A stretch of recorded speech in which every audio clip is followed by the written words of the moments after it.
श्री नारायणाय नमः। ओम नमो दिव्यै महादिव्यै शिवाय सत्यं नमः। नमः प्रकृते भद्राय नियताः प्रेताः अस्मताम्। मित्रों, आज हम आपको बताएंगे कलश के ऊपर नारियल कैसे रखा जाता है। बहुत ज़्यादा भूल हो जाती है। नारियल रखने का जो नियम है, यज्ञ मीमांसा में दिया गया है, उसको कैसे रखना चाहिए, इसके संदर्भ में चर्चा हम करेंगे आपसे। 3 अक्टूबर 2024 दिन बृहस्पतिवार को शारदीय नवरात्र प्रारंभ हो रहा है। शरतकाले महापूजा, इस नवरात्र का विशेष महत्व महापूजा के नाम से जाना जाता है। बहुत ही फलदायी होता है। आप 9 देवियों की इसमें आराधना करते हैं, 9 शक्तियों का आराधना करते हैं। शक्ति हमारे यहाँ सनातन धर्म में स्त्री को देखा जाता है। नवरात्र का व्रत के समय, नवरात्र के अनुष्ठान में आपको कैसे रहना है, जब तक आप अपने आचरण में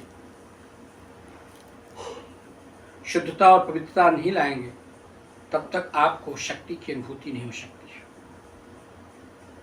जगत की समस्त नारियां जो हैं, चाहे वो कन्या हो, चाहे जुआ हो, चाहे वृद्ध हो, उसके साथ आपका व्यवहार दृष्टि जो होनी चाहिए, माता बहन और पुत्री के रूप में होनी चाहिए। आपके अंदर ऐसा कभी भी कामाचार का भाव नहीं होना चाहिए जिससे आपका अनुष्ठान भंग हो। अनुष्ठान करते समय नियम है कि आप अगर अनुष्ठान करते हैं और आप व्रत रखते हैं, तो व्रत को कैसे रखा जाए। अगर आप एक समय लेते हैं पेय पदार्थ, कुछ भी, दूध लीजिए, कोई जूस लीजिए, एक लीजिए, आप 2 वस्तु भी आप ले सकते हैं। ऐसा नहीं जो चाहे वो आप फलाहार के रूप में आप ग्रहण कर सकते हैं। किसी भी वस्तु का आपको चुनाव करना पड़ेगा। किसी वस्तु को लेकर के हम नवरात्र का अनुष्ठान करेंगे। केवल गाय के दूध से अनुष्ठान करेंगे या केवल गाय के दही से ही अनुष्ठान करेंगे, केवल एक फल खा करके, केले का फल खा करके करेंगे। इस प्रकार का अनुष्ठान आपको लेना चाहिए।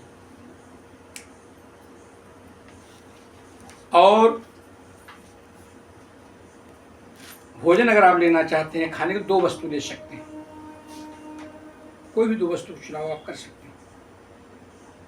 अनुष्ठान के अंतर्गत आपको गाजर, मशरूम, लहसुन, प्याज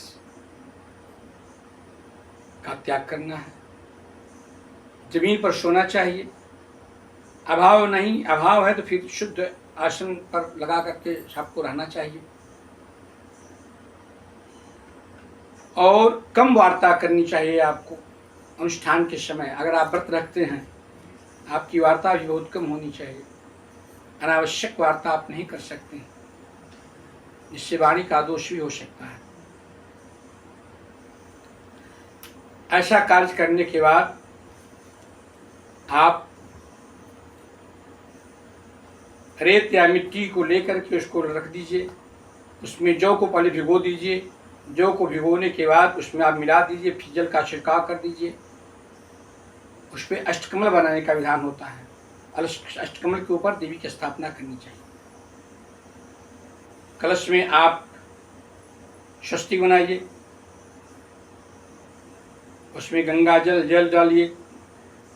कलश में जल आपका कंठ तक रहना चाहिए। हल्दी डालिए, सुपारी डालिए, चांदी का सिक्का डालिए, तांबे का भी सिक्का डाल सकते हैं आप, दुर्वा डालिए। चावल मत डालिएगा, उसमें अक्षत नहीं पड़ता है, इसका ध्यान रखिएगा। उसमें पुष्प भी नहीं डालना चाहिए, इसका भी ध्यान रखिए। पुष्प और चावल चढ़ाया जाता है, कलश के अंदर इसको नहीं रखना चाहिए। इन सब विधि को सूक्ष्म में बता रहा हूँ आपको करके। उसके कंठ में कलावा बांध करके पान का पत्ता भी डाल दीजिए। उसके ऊपर एक और दीपक रखिए, उस पर जौ या चावल रखिए और नारियल उसको आप रखिए। नारियल को आप कैसे रखना है, इसके विषय में आपको जानकारी रखनी है। नारियल के पास मुख भी होता है। ये देखिए नारियल है, नारियल में मुख है। देखिए मुख, दो नेत्र हैं, ये मुख है। एकाक्षी भी होता है, ये दो होता है, कभी तंत्र में भी इसको लिया जाता है। अगर आप इसको ऊपर करके रखते हैं, जगमीमांसा लिखा हुआ है, अगर आप इसको ऊपर करके रखते हैं तो यह क्या करता है, यह रोग प्रदान करता है आपको। और अगर नीचे होता है, इस तरह से रखते हैं आप, ऐसे रखिए, इसका मुख नीचे है तो शत्रुओं की वृद्धि होगी। अगर आप पूरा मुख रखते हैं, इसकी तरफ रखते हैं, तो आपके धन में नाश होगा। इसको कैसे रखना है, कलश है, अपने तरफ करके रखना, ऐसे अपने सामने करके रखना है। आपके सम्मुख उसका मुख रहना चाहिए, ये मुख आपके सामने रहना चाहिए, ऐसे रहना चाहिए। इससे आपके धन में वृद्धि होगी, आपका कल्याण होगा। ऊपर भी नहीं रखते आप, अधिकांशतः देखते हैं कि कलश में जो नारियल रखा जाता है, लोग ऊपर करके रखते हैं, ऐसा रखना नहीं चाहिए। ये जगमीमांसा का सूत्र है। सदा ही आपको इसको ऐसे सामने रखना, उसका मुख। ये तो हट गया, जटा वाला भी उसमें देख लेना चाहिए कि मुख किधर है। नारियल को लीजिए, उसको शुद्ध धो दीजिए, उस पर स्वस्तिक बनाइए, कलावा बांधिए, लाल कपड़ा बांधिए, लाल कपड़ा बांधने के बाद उसको स्थापित कर दीजिए और देवी का ध्यान करना चाहिए। नारियल का रखने का ये विधान है,